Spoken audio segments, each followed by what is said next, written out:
And welcome back to a fresh episode of Business Growth Show. I'm your host, Sam Dunning, co-owner over at webchoiceuk.com. And if you haven't yet, check out my weekly emails where I share actionable B2B marketing, website and SEO tips, useful podcasts, free goodies, and more. You can give it a shot over at businessgrowth.email. So joining me today, I've got Graceanne, MacDonald, and Liam Moroney. They're the co-founders over at Storybook Marketing. Welcome to the show. How are we doing? Doing well. Very well. Thanks for having us. You're very welcome. It's always a pleasure to have two guests rather than one. So always enjoy these special episodes as we don't do them very often.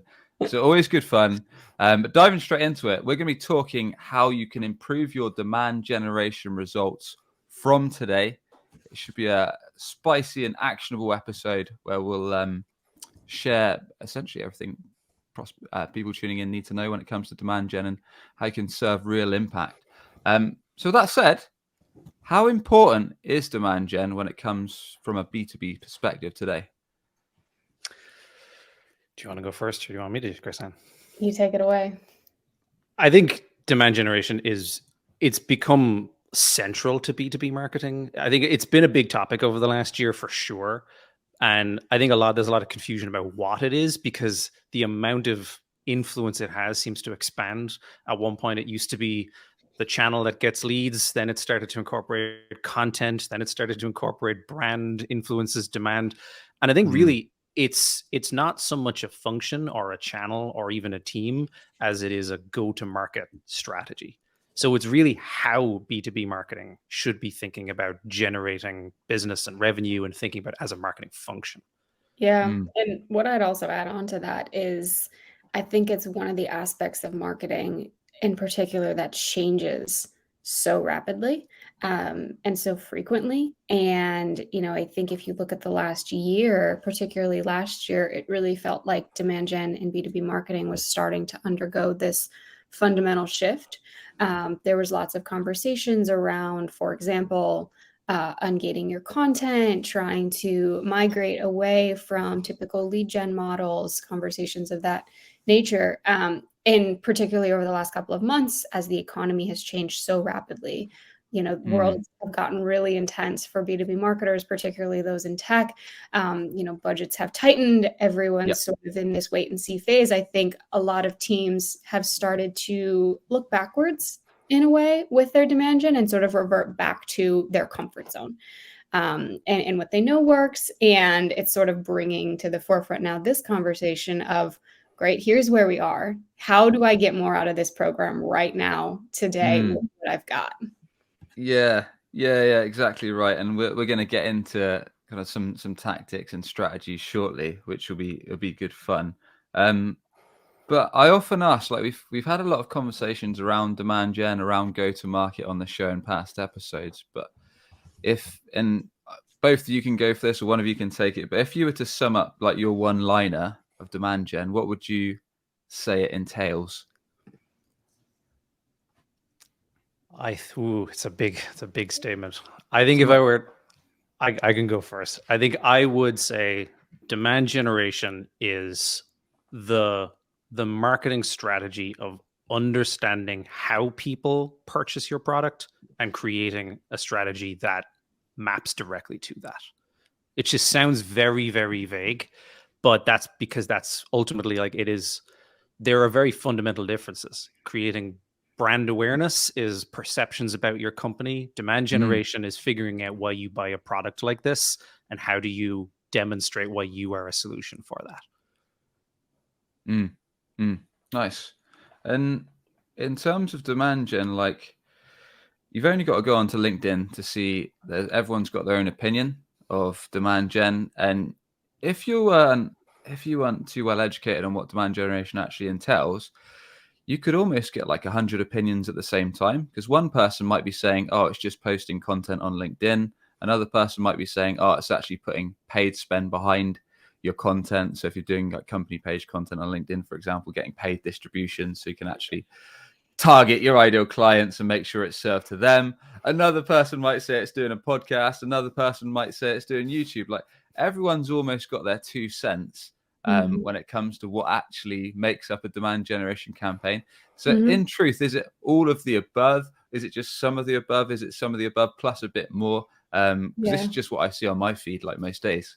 Yeah, and I think all of those are great examples of different demand gen tactics, all of which might work some of the time for some businesses. And I think if I were to potentially consolidate sort of what Liam said there, when you really boil it all away, demand gen is an understanding of why your customers buy you, how they buy you, and how you reach them. And when you look at it from that perspective, then that you can start to slot in those different tactics, which might be podcast, posting on LinkedIn, sharing content. It all has to stem from that understanding of your audience. And if that's how you reach them and how they buy you, then great, post on LinkedIn, share content. So you touched on a very relevant topic just now, Graceanne, in terms of especially in B2B tech, SaaS, and so on. A lot of companies have been hit hard, especially this year, 2023, time of recording, a lot of layoffs, and a lot of organizations are almost going back to what they know. They're perhaps cutting added expenses, whether that's staff or external teams when it comes to brand, when it comes to field marketing, when it might come to demand gen as well, and perhaps going back to more traditional channels when it comes to customer inbound acquisition to get those demo requests or inbound consult requests through things like Google paid search, review sites, the devil they know, let's say. So what are your thoughts on there? Do you think demand gen is rightly so when companies are giving it the cut, or they're kind of spending less on building their brand and reaching out to people that don't know them yet, whereas just going for the small chunk that might be in market? Yeah, I know Liam's got a great perspective on this. Yeah, I think we have a lot of sympathy for it because we've been in exactly those positions. And, once budgets get cut back and you're asked to, you need to get as much efficiency out of it, it's very natural to default to what you can measure best, which is, it's very logical to protect your job. It tends to not translate quite as well when you're trying to do the best kind of marketing, because podcasts are a perfect example that are one channel that's very, very hard to measure and yet very, very effective. But I think it really is about the mix of demand capture versus demand generation. And a lot of the channels like paid search are an example of ones where you should be maxing out the most efficiency you can get out of a channel where people are already near to the bottom of the funnel. That's the obvious place to go. And it is the logical place to go. If you've got limited budget, you want to make sure that's where you're as effective as you can be. You're capitalizing on every keyword that you can, but also making sure that you're aware that there's a very immediate and quick limit comes to that. There's only so many people searching for a product like yours on Google. And the mistake people make is they see a channel like that and they say, oh, look at all the demos we can get of these people who are hand raisers. And then you cap out the number very quickly. And what you start doing is you start loosening the keywords. Well, okay, maybe it's less product specific and the efficacy goes down. So it's really just understanding that there are definite demand capture channels, but they run out quickly because, like you said, there's only so many people in market. It's about how do you make sure that you're also investing in those people who are not yet in market and educating people who are going to be in market at some point. Yeah, that's fair. And this is a bit of a loaded question. I promise I'll stop squeezing you. You can get into actionables in a sec. But do you think you've got to be a certain size of company for demand generation to be most effective? Because when it comes to capturing demand for smaller organizations, you could probably just sit back and use channels like paid search, review sites, organic search, and similar, and just capturing those prospects that are literally searching for your solution, your offer, might be fine, because that will drive enough leads for your sales team if you're a smaller org. But I imagine it gets to a certain point on your size where that's not effective enough. Then you've got to start hitting that market that doesn't yet know about your offer, that might not be in market. And I guess that's where demand gen becomes more effective. Yeah, it's an interesting question. I don't think there is a particular size. I'm curious your thoughts, Graceanne, because I think it comes in very different formats. Because capturing demand, one method of capturing demand is paid search. It's scooping up where people are actively raising their hands. Another one is reaching out to people at the right time and in the right way, which doesn't necessarily have to happen in the form of leads. It can happen in the form of outbound motions, which people don't often talk about. And I know, Gia, you have a much better perspective on that one than I do. Yeah, I came from this world before I got into demand gen. And I think it's one of the underappreciated, cost-effective methods of doing demand gen, particularly for smaller companies, early stage companies. It's also one of the most cost-effective ways of testing messaging in new target audiences and new categories. But to Liam's point, like it's a great way to begin both capturing whatever existing demand there is in your market already, as well as generating new demand by spreading the awareness of your company and your message in a really cost-effective way. And a really immediate way to test your messaging in real time and get feedback about what is and is not resonating. Interesting. A lot of marketers hate the idea of outbound, right? You've only got to listen. Why? I've always Neither do wondered. I. Like, it's a channel, and it does work unless you're, like you mentioned there, unless your messaging is off, or your sales reps aren't trained properly, or these kind of things. But you've only got to listen to someone like Chris Walker's podcast, and it sounds like outbound cold email, cold calling is like the devil, when it can work fine when it's done right, in my opinion. And I think, and I could be wrong about this, but part of me sometimes feels that the reason there's that kind of unfair perception of outbound is historically outbound teams were within the sales function.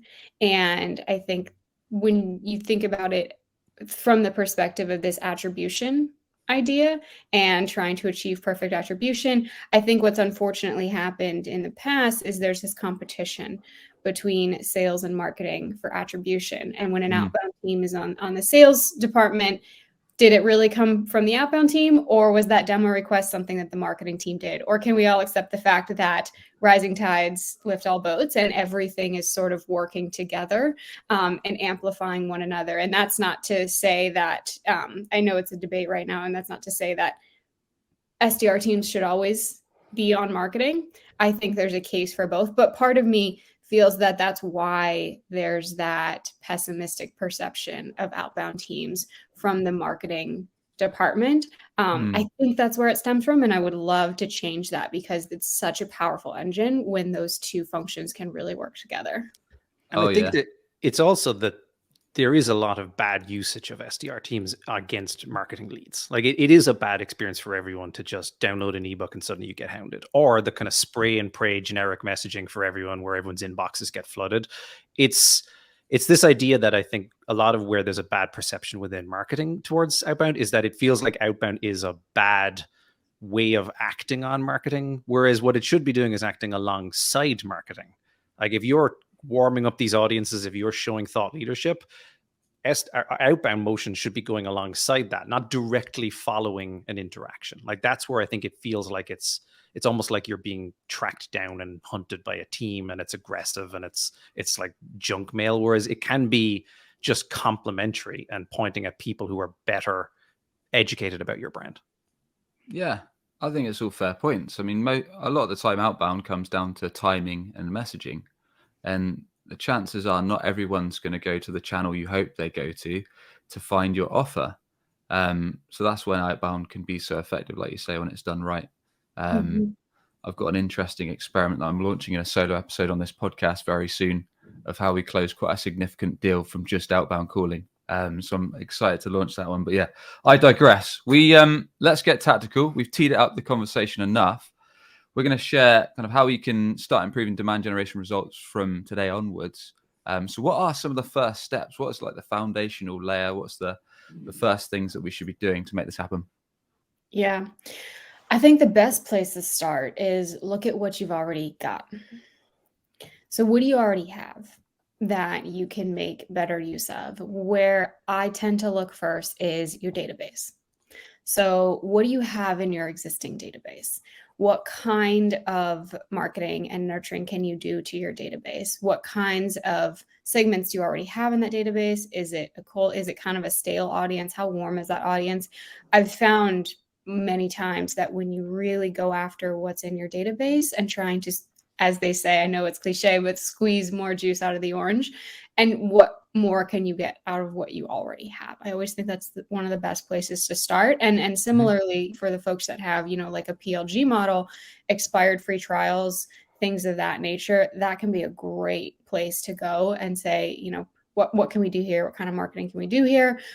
Where can we generate some immediate pipeline out of what we've already got? I don't know if there's any other perspective that you have on that, Liam, in terms of, looking at what you already have. Yeah, I think there's things like the database. That's definitely one. The other part, I think, is then looking at how things are already working within the system. And I think it's one of those kind of underappreciated things. A lot of marketing, especially in demand gen, people think that if we need to get new business, we need to do new things, as opposed to the slightly under-celebrated look internally at where you could be more efficient. Like, it is the really obvious place to start. A really big one is that sales handoff. That's usually where you see the biggest drop off in efficiency. And there's a load of reasons why. But the starting point is figure out where the efficiency stops. Are you hitting your leads? Are you hitting your MQLs? Are they not converting into meetings? Are the meetings not converting into ops? Once you start to isolate where those points are, you start to be able to come up with reasons of, well, why would that be? Are they the wrong audiences coming in? Are they not yet ready? Are they misunderstanding things about the company? Are there things you could be doing? Is it an internal issue where we're just not handing off in the right way as quickly as we need to? Those things, as simple as they might seem, they can uncover an enormous amount of inefficiency that you can fix very quickly. It almost feels like the most obvious things in marketing aren't obvious, because certainly with me, like the things that are right under my nose is what I miss. And then I go after the new shiny objects and then realize that I'm missing like a ton of things that could be helping our business growth immediately. And like you said there, your existing database and looking, like you say, perhaps trials that hadn't converted, past customers, past clients, like that could be a gold mine of short-term revenue, couldn't it, if you harness it right? Yeah.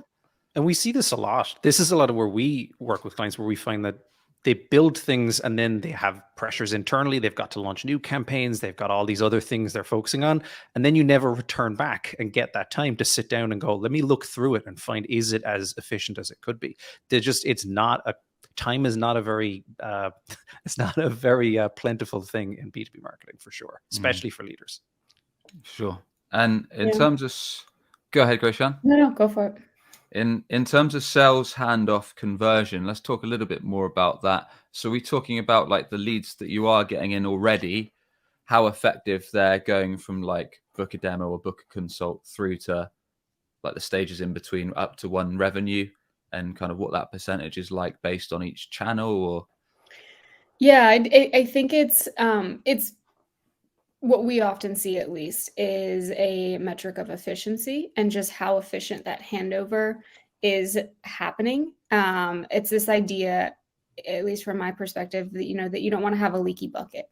If you're looking for what more can you get from what you already have, we often see, unfortunately, that handover process, things get missed, things fall through the cracks, things are getting converted wrong and then lost in the system, or maybe they're just being hit one time with a follow-up once a new demo or some type of request comes in, and then nothing happens after. So it's that really harnessing what you've already got, and really ensuring a efficient flow and efficient handoff process from the time it comes in all the way through to that sales conversation, making sure you get as many there as you can. That's, of course, implying that there's going to be some that are disqualified. There's going to be some that aren't great fits. We're not saying that you should just push every demo request that comes in to a sales call, because then that's just going to, inflate your pipeline. But it's just making sure that you don't have a leaky bucket there, that things aren't slipping through the cracks. Yeah. And are there any kind of, you mentioned a couple there, but are there any common mistakes or any kind of best practices you feel when it comes to that kind of prospect on your website? And I guess quickly filtering whether they should go like straight to, I know there's this dilemma as well, I digress a bit here, but sometimes companies want to send leads, that demo requests that come into SDRs, or whether they should decide whether to send it to an AE, whether there's the direct calendar booking with a tool like Chili Piper or Calendly, or whether they should fill out a form, wait 48 hours and then hope for the best. Like these are just things that I see. Are there any other like common issues and like easy fixes for sales handoffs for inbound? Yeah, I think you mentioned one of the biggest mistakes I see, which is creating friction in the booking process by going back and forth requesting times. And I'm sure there's people out there who would disagree with me on that some people like the personal interaction of I'm free this time, I can't meet then, I gotta, go pick my kid up from soccer practice. Some people I think like that personal rapport. However, more often than not, I've seen it create friction in the booking process. And then that's how things just kind of get deprioritized. People's inboxes get cluttered and it falls to the back burner. So what you mentioned about like a Calendly or a Chili Piper, it's one of the best practices I think I could ever recommend for efficiency there. And then in terms of sort of that routing process, and is it an SDR? Is it an AE? Do we automatically convert it? How is it qualified? I think automation is a double-edged sword. I think there's a point of diminishing returns when it comes to trying to automate a lot of that sort of conversion mechanism and assignment mechanism. And I think there's always going to be a human element, a human layer of, the system saying that it has this type of tech stack, they're based here, they have this many employees, so they're probably not a fit for us. I think having a human layer on that is really important. And so I guess the recommendation would be, don't over-index on trying to automate everything. Yeah, because we're probably all guilty of this, like filling out a demo or consult form quickly, putting something in. And like you said, it could be that we put one point, whether that's the current CRM we use or something like that. And I suppose if a company automatically disqualifies you because you've put one piece of tech that doesn't hit their system, and it turns out like a sales rep speaks to this company, it's actually a massive enterprise opportunity, and they actually use a range of systems, and just because your tech system has filtered them out, you've kind of missed out on a big op. So I'm sure that does happen, especially in big companies, quite a bit. There's also people, like when people talk about the demo request form, they often talk about like, oh, am I adding too many fields? Am I creating friction? That's usually not the problem. Funnily enough, there's actually like studies show that the more fields you add, the more likely they are to convert on a high value form. Where we've seen people go wrong a lot is actually exactly that like the way you've structured the form, kind of almost, if you're being lazy and you're trying to quickly fill out a form, you might hit a drop down and just choose the top thing in that drop down list. You could end up disqualifying yourself because you're confused about like how this form should be filled out. Like, it's make sure the form is easy to give information, and also don't give people like a weirdly, we've seen it like where people say like choose your revenue range, and it's like 0 to 500 million and 500 million to 700. Like those are just odd groupings, and it's like just don't make it confusing for people to fill out forms. Yeah. Fair point. Okay, cool. That's those 2 points. What's next in the driving demand tactics? I think the only other, I guess the one that most readily comes to mind in terms of making use of what you already have, to a point Liam sort of raised a few minutes ago around, we tend to be led by this shiny object syndrome, and like, we just did this, like now let's move on and do something else, and then let's go here. And so sometimes things like your content, that's really great content, really well produced, it can sort of have this one and done promotional moment. And so in terms of looking at what you already have, I would suggest looking at the content that you have, blogs, case studies, high value assets, videos, whatever you have, looking at the content that you have and seeing what can you repurpose, what can you do with what you already have. And in terms of creating new content, if none of the content that you have, let's say you've just repositioned, you've launched a new product and what you have just doesn't really apply anymore, I think a great place to look is internal SMEs from a content creation perspective, to start exhibiting that thought leadership in a really organic and cost-effective way. And so that would sort of, from my perspective, be the last layer of look at what you already have. But then to your question from there, where we would suggest starting to move is really understanding the performance of your program, what's working and what's not. And as you pointed out, Sam, like, sometimes the most obvious things aren't that obvious. And when you really take a step back, which we know is a luxury for a lot of marketing teams, particularly demand gen folks, to be able to do, having a really clear sense of what is working and why it's working, that is really important to then decide how you can be really strategic and selective with the budget and the resources that you have. Okay. And when we say performance, we're talking about kind of paid spend on channels like LinkedIn ads to ICP with targeted messages. Are we talking about something a bit different, or what are we looking at? I mean, it's a combination of all of them. I think a lot of it is deciding what you define as working, because that's where people get a lot of the things wrong, where you can say, look how many leads we got, as opposed to how many of those leads actually converted into an outcome and why, and what was the true cost of an outcome. So it's making sure you don't have short-sighted view. And that's a big problem. And often this is a leadership problem, where if marketing is being held to a very short-sighted goal, like hit the lead volume, hit the MQL goal, and then everyone is surprised when that doesn't materialize. Like, that's where the important part is, look beyond it and say, well, what are the outcomes and why were those outcomes and which channels drove the most outcomes? Because to your point, sometimes it's not lead gen. Sometimes it is the one that, like outbound.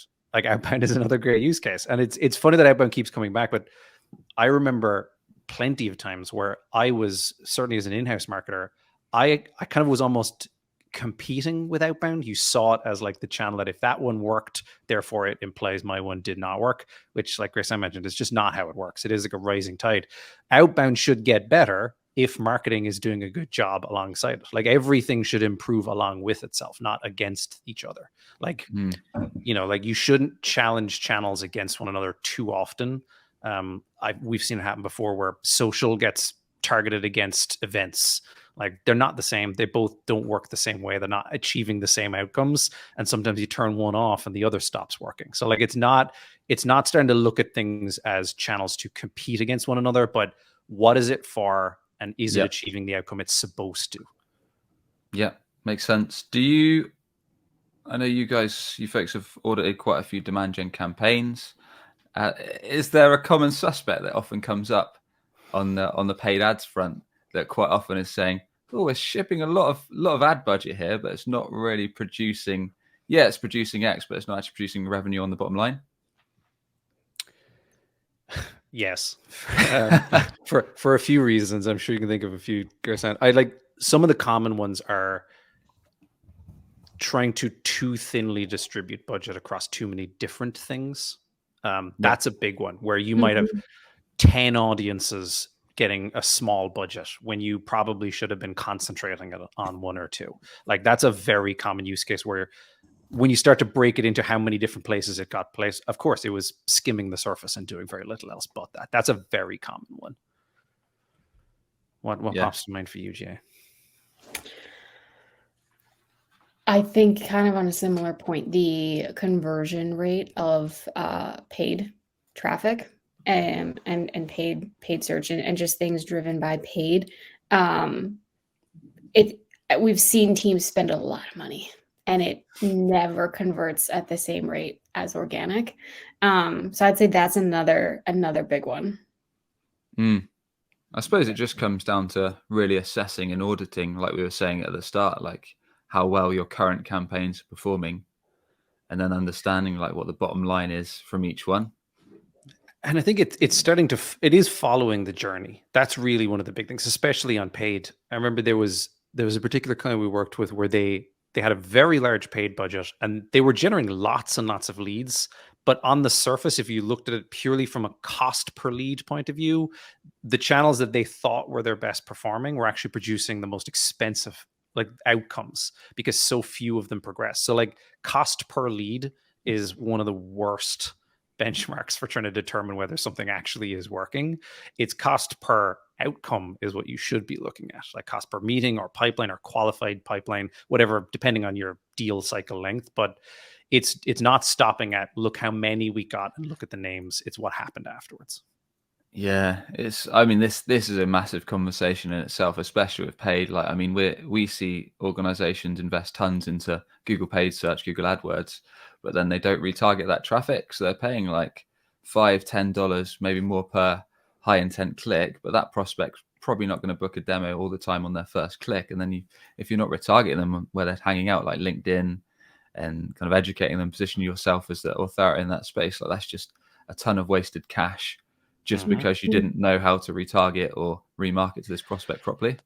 Speaking of which, another really common thing that we see is actually it's in the underlying strategy. Who are you targeting?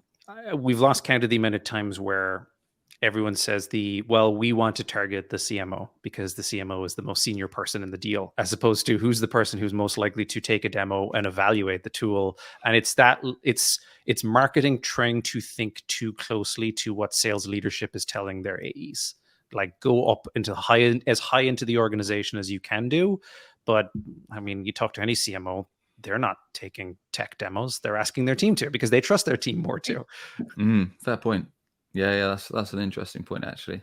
Okay, cool. So looking through the paid channels, looking through the setups and understanding that properly, where do we go after that? Well, you might like this one because it's the website. I think that's the obvious place. I mean, your website is your most effective demand generation asset by far, because it's the thing that almost everything will pass through to some degree, excluding like outbound. But even in that case, people will use your website either to convert on or to validate whether you are worth responding to an outbound message on. For sure. I think it's one of those things like I mean, I ramble on about websites all the time on solo episodes and quite literally say it can be your very best or very worst salesperson, depending on how you treat it. And like you quite rightly said, it's depending on the type of traffic that's coming to it, whether it's a warm prospect that's perhaps been referred or a colder prospect that's perhaps stumbled upon you for the first time, can be massively different because that colder prospect is going to want to quickly understand kind of what you do, the problem you fix, how you help, see that proof of results, get that trust built, understand kind of probably want to check out your pricing page and then make a decision on whether they're comfortable in speaking to your sales team, whether they're going to book a demo or book a consult, take that next step. So like you say, if you're neglecting the way you design it, build out the messaging and more, it's going to be a huge impact on your overall marketing spend. Yeah, and exactly what is its job? Like too often, like you said, there's no pricing page. It's trying to use it as a bait and switch tactic, but in reality, it's a salesperson. Its job is to give you all the information you need to explain it as clearly as possible and to help navigate you to where you can get more of the answers that you need.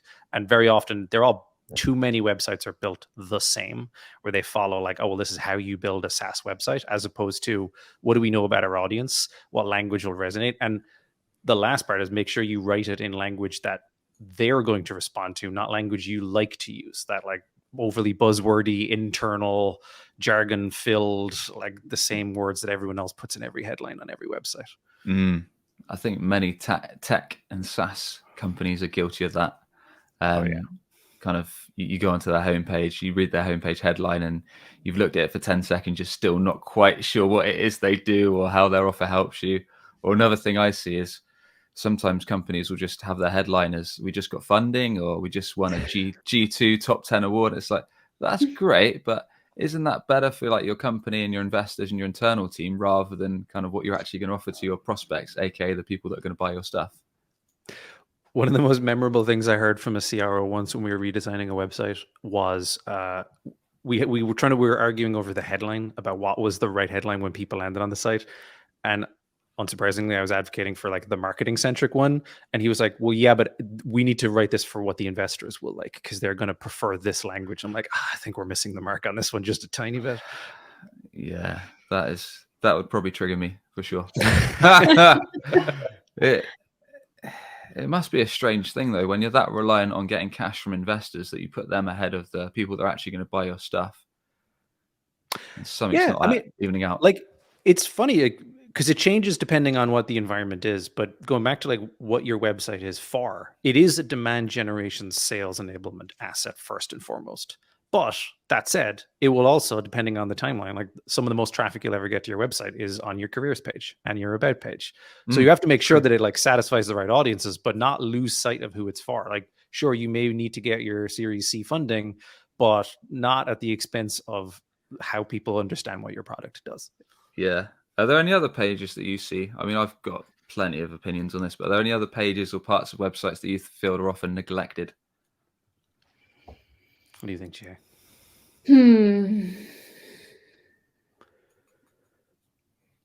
what you're thinking. I think the company culture page is not as thought through as it could be. I think people underestimate how important liking the company and wanting to buy from that company, who that's a good, honest company. I mean, I've lost count of the amount of times I was at a company where I had to go to the HR team and say that person on the About Us page hasn't worked here in like a year and a half. Like there's nothing authentic about that page whatsoever. But people do, like, especially in marketing, you buy not just the best solution, but the solution you like the most. And if you like the people who work there and you like what they do, that's an important differentiator that people overlook a lot. Yeah, for sure. Like you say, the About page or the team page is quite often like the second or third highest visited page when you look into a lot of B2B and tech websites. Like, it's really surprising. So if it's like we talked about earlier, if it just talks about how great your company is, the awards you've won and stuff like that. And I think probably one of the biggest issues I see is that websites just aren't built to resonate with ideal clients. So when you put your target market first, it just shifts everything in terms of design, messaging, and more. Yeah, I could talk for probably 2 days on this one alone. Yeah, it's a big one for sure. But we better keep things moving. So that's the website side of things. Is there anything after? Does it stop at the website?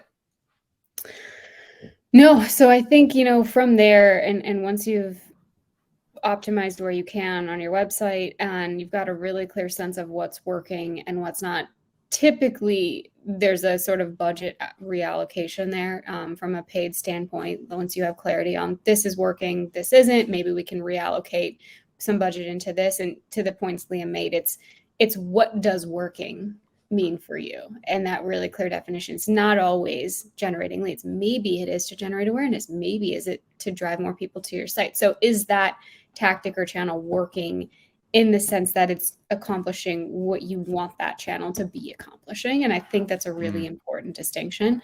So I think moving from there and thinking about how you can make better use of the budget that you have, the last sort of like immediate lever that we see teams have is, to bring it home, outbound.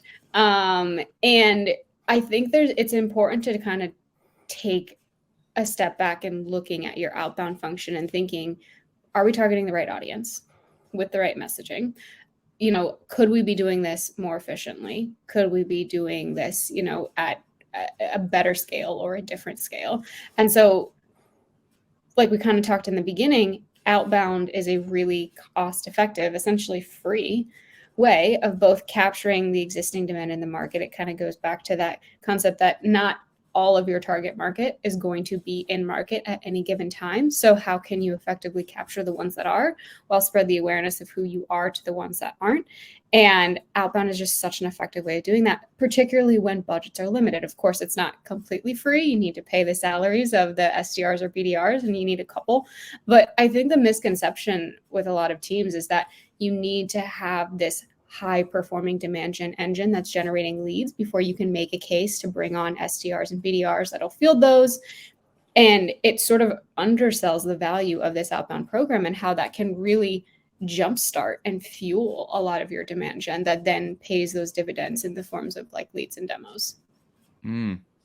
It's a funny one, I think, with outbound, because companies tend to be super for it, and those will be some of the first hires they'll take, like SDRs, BDRs, especially if they get investment and they are a company that's into outbound. They'll probably get a panel of SDRs, BDRs, and they'll be feeding leads for the AEs, and then they'll probably do some paid ads. Or on the other hand, you might get a company that's completely against outbound, and they just go full swing, kind of capturing some demand with ads and doing a demand gen campaign and that kind of stuff.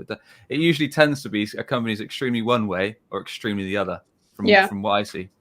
Yeah. And I think one of the biggest debates right now is sort of the future of the outbound team and the future of the SDR function. And we were actually just having this conversation the other day, Liam and I, about how personally, I don't think the SDR function will ever go away. I think the tactics will always keep changing.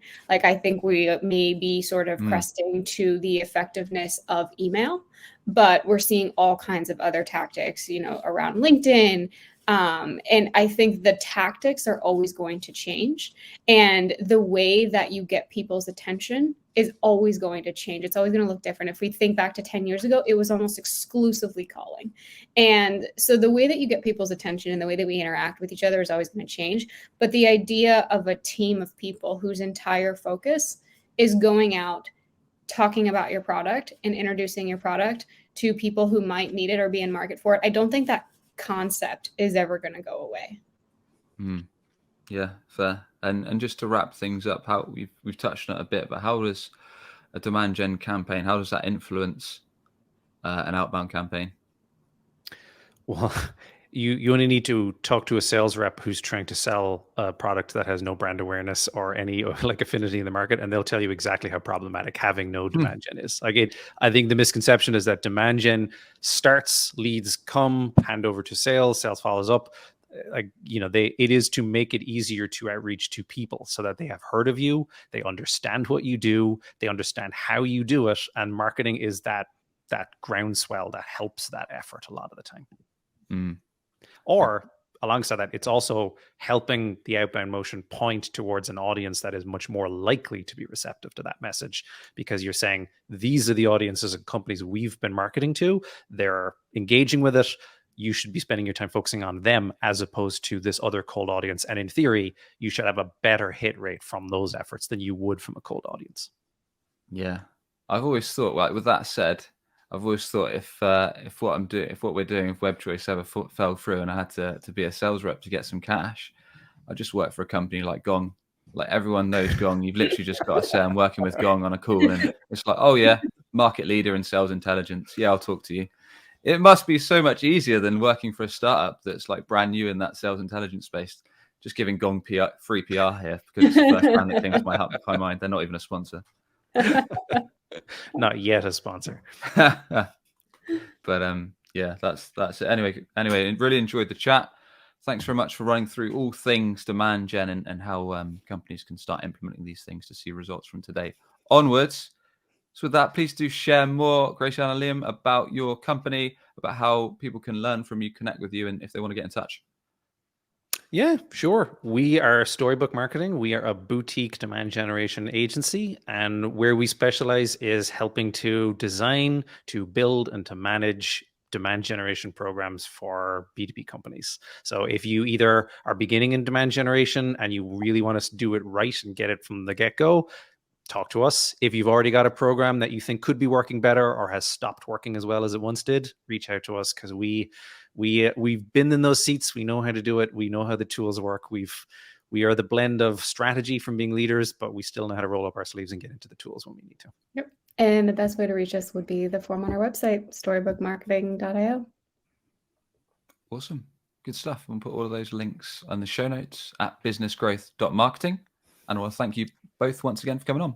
Yeah, this is great. Thank you. No worries at all. And as always, if you enjoyed today's episode, a quick rating or review on Spotify or Apple Podcast is much appreciated. Or if you're tuning on YouTube, a subscribe goes a long way. And we'll catch you on the next one for more no BS B2B marketing tips to grow your business, grow your revenue. Catch you soon.